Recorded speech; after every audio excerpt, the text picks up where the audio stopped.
Pasalamat tayo because we are here not only to do the cell group, but we celebrate with them for their 7th year anniversary.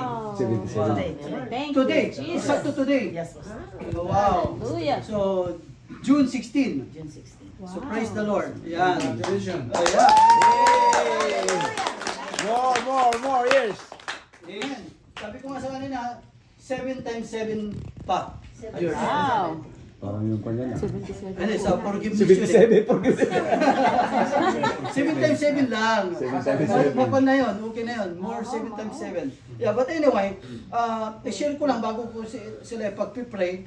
And most of us here, alright, where lahat tayo naman ay may asawa, yung mga iba naman ay nagka-experience na may asawa.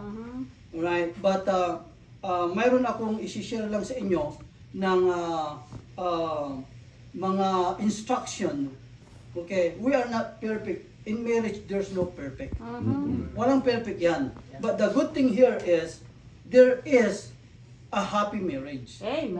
Happy and healthy marriage. Amen. So, huwag niyong kakalimutan, how can you become a healthy, yung, paano kayo magkakaroon ng healthy relationship? Kasi alam niyo, nung nagpastor ako dun sa Pangasinan, sa Santa Barbara, right? Meron kami isang member doon, sabi niya, we celebrate our 40 years anniversary. Then sabi ng lalaki, yeah, I've been in hell for 40 years. Alam niyo na kung ano ibig yung sabihin. So, meaning to say, he suffered for 40 years. So that marriage is not really healthy, or is not healthy. But if you know how to have a healthy, kasi it doesn't matter about the years. Alright? Kahit ang taon mo ay 3, hindi, may mga 3 taon. Alright? Meron na hindi healthy, meron namang 5 taon na hindi pa rin healthy. Yung nga, 40, sabi ko, 40. So it doesn't matter about the years. It's all about yung relationship mo talaga kung healthy. Alright? So maraming mga mag-asawa ngayon na hindi healthy talaga. Why? Kasi nga hindi nila alam i-manage yung kanilang relationship. I'm not just talking about the unbeliever, but even the Christian. Kahit mga Christian. Kaya nga pinag-aaralan namin kanina, yung salita ng Diyos. Amen? But I give you 3 C's. There are 3 C's of a healthy marriage. Alright? Very simple. Number 1 is commitment. Commitment. Commit yourself to give, to care, and to entrust to your husband or to your wife. Amen. Amen. So praise God. Kasi kung wala yung pagbibigay, at kung wala yung pag-aalaga, pag-aaruga, at kung wala yung pagtitiwala, that's not healthy. Amen. Kahit anong sabi mo, we have been together for many years. But, how about your commitment? Kaya nga yung pag sa wedding, napakahalaga na i-share mo yung commitment. Right? Marriage is commitment. Kaya dapat may commitment kayo. You are committed to one another, alright?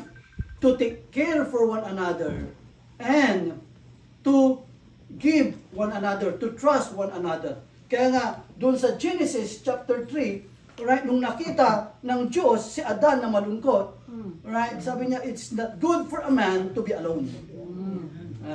Ang hirap na mag-isa. Saan si Jason? Hinahanap na kita. Hinahanap na kita.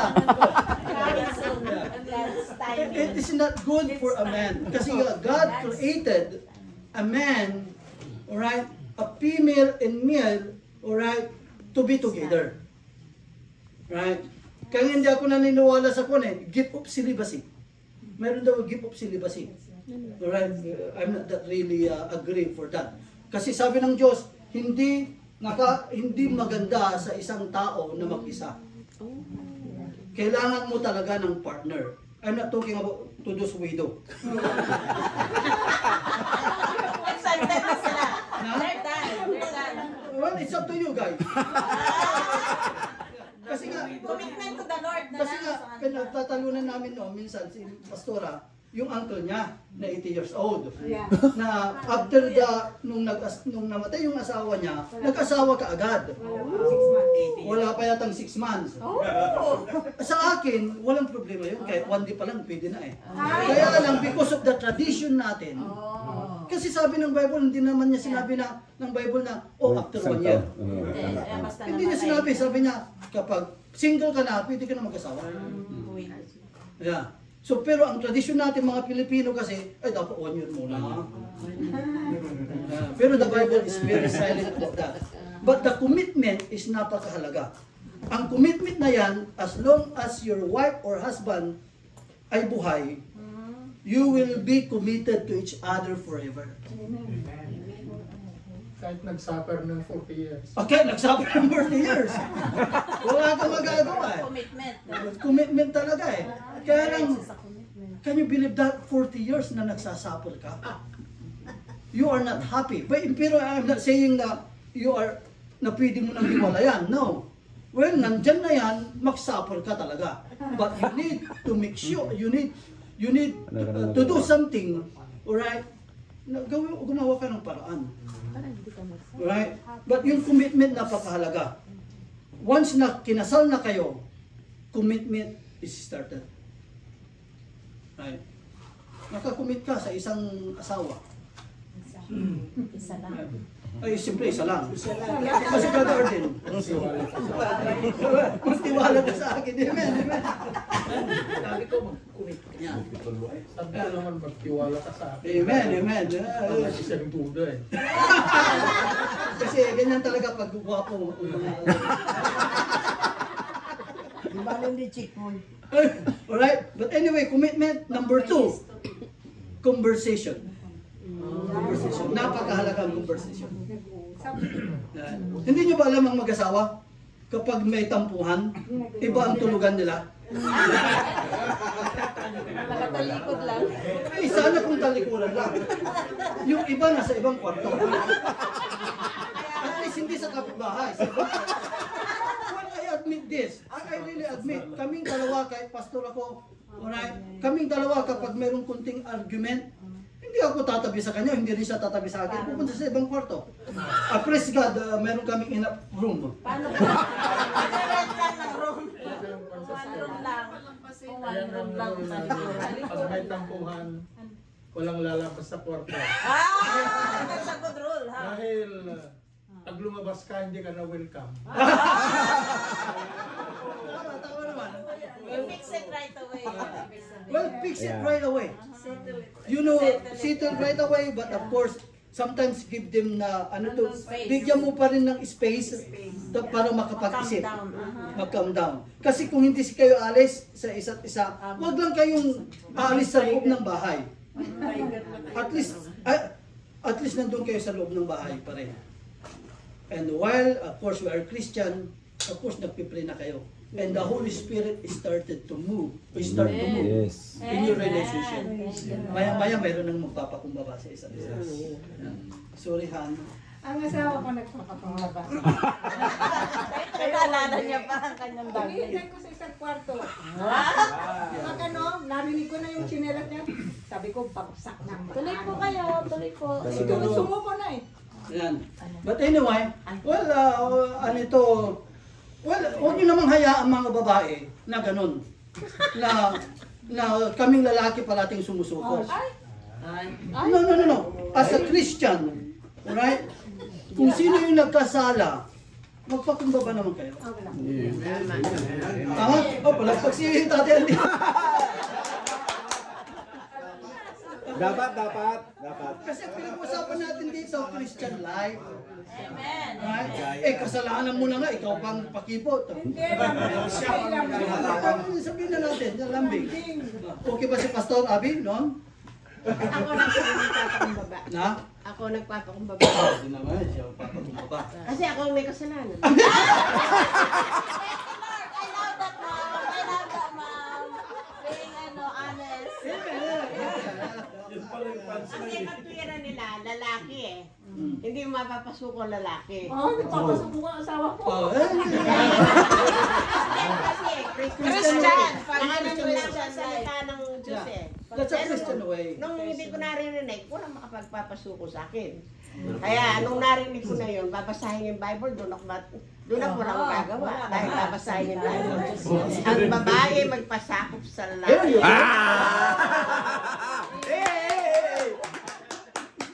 Tandaan niyo yun, mga babae. Dapat basahin na rin yung mga Naka-zumba tayo, si Ate Pearlie nakikinig sa Ate Pearlie. Hindi ko takot. But anyway, just kaya nga give and take. Kristiyano na tayo eh. Tama yung sabi sa Ephesians chapter 5 verse 20, yung sinasabi ni Sister Ophelia. Right? Sabi niya, wives, submit to your husband. Husband, love your wife. Amen! Okay, Ruben? Busy ka pala Basahin niyo. mo naman ang Twitter ng babae. Ayun. Pero tandaan mo, sagot din sa'yo. Kaya natuto. Pero But hindi nyo ba alam, sabi sa Peter, once na ang mag-asawa ay hindi magkasundo, the Lord will not hear our prayers. As to hear kaya nga tayong mga lalaki, because we love them, alright, ano ito, kasi ma-pride tayo eh. Kainin na natin yung fried chicken. We really need to humble ourselves. Alright, we really need to humble ourselves, kasi nga sabi ng Bible, na kung hindi natin masolve yung problems, alright, the Lord will not hear us. Hindi tayo pakikinggan ng Diyos. Saan si Nanay Sally? Wow. Wala. Alright. So but anyway, yun yung pangalawa. So conversation is very important sa mag-asawa. Amen. You wake up in the morning. Ako pastor kahit hindi ko kasalanan, ako na nagsusuri. Ako na nagsusuri para matapos na eh. Ay, salud. Christian yan. Christian Ray. Praise the Lord. Naglalambing lang naman kaming mga babae. Ganun na naman talaga. Yeah. naglalambing lang. Naglalambing lang. Papasuyo. Problema. But anyway, ano ito,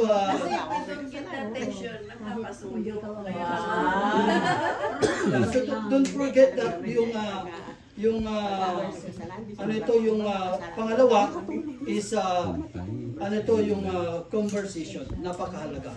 Without the conversation sa mag-asawa, that's the sign na nagtatampuhan sila. Hindi naman kayo, imposible naman na magandang relasyon nyo na hindi kayo nag-uusap. That's impossible. Right? Eh kung pinsan nga ano ito, hindi nyo ba napapansin na kung minsan pag galit ka ay sumisigaw ka? Pero kapag kahit dinig na dinig mo na, nagsisigawan kayo kahit hindi kayo Ilocano.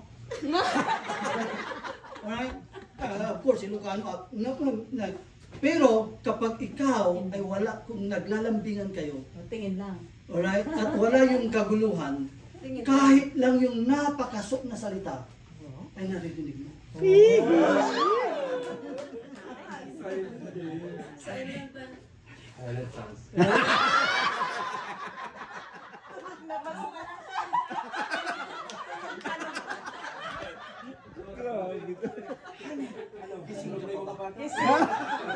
Ang hina, pero narinig Ang hihina, pero narinig mo. Pero kung hindi kayo kung nagtatapuan kayo, nagsisigawan kayo. Hindi pa nagsisigawan na nga. But that's not good conversation. Amen. We as a Christian, isipin natin parati ang Word of God. Then of course, yung number, the other seed is Christ. Una, commitment, conversation, Christ. Yung Christ. Marriage doesn't take two people. Right? It takes three. You cannot have a good marriage if God is not in the center of it. Amen. Kaya maraming mga mag-asawa na either nagtitiis sila, right? I've been here for 40 years, sabi niya. Or nagdi-divorce sila kaagad. Right? Sometimes mas maganda pa nga yung boyfriend o girlfriend they have been together as a boyfriend and girlfriend for many years. Then yung kinasal na sila, after 1 year, hiwalay na. Kaya sabi ko, alam niyo, nakalimutan ko yung artista na si Abinjana ba yan? Carla. They have been boyfriend and girlfriend for how many years? Nung nag-asawa na sila, how many months? Oh, talaga, 3 months. 3 months lang. Ang sabi ko kay Pastora, kaya sana hindi na lang sila kinasal. At they remain boyfriend and girlfriend. Kaya lang, pag boyfriend and girlfriend ka, pag Kristiyano ka, mayroong wall pa rin. You cannot touch him or she cannot touch you. Hanggang doon lang. There's a boundary. Alright? But sabi niya rito, ang napakahalaga sa mag-asawa, si Kristo ang sentro. Amen. No matter what. Amen. No matter what. Kasi siya yung referee natin. Siya yung nagga-guide sa atin. Right? Siya yung nagko-correct sa atin. Amen. Kumbaga siya yung GPS natin.